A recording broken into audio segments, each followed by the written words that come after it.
Альхамдулилля Раббил Аламин, ва саллаллаху аля сайидина Мухаммад, ва аля али ва сахаби аджмаин. Дорогие друзья, сегодня мы будем отвечать на ваши вопросы. И первый вопрос, который от вас к нам поступил, что говорят, что мать не имеет права идти в кладбище к своему сыну, чтобы читать дуа, потому что это запрещено. Мы должны знать, что вначале наш пророк, алейхиссалату вассалама, он запрещал женщинам, чтобы они хотели к кладбищу, но потом он разрешил.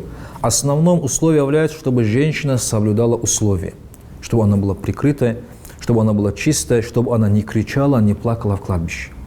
И если она получила разрешение у мужа, и с ней есть муж, или она в территории своего города идет с мамой или с сестрами вместе, не смешивая с мужчинами, она имеет право пойти, прочитать там Коран тихо и помолиться за своего сына.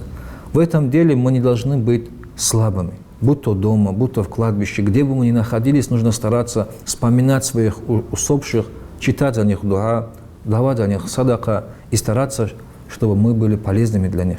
Да пусть нам Всевышний Аллах в этом поможет. Альхамдулилля Раббил Аламин.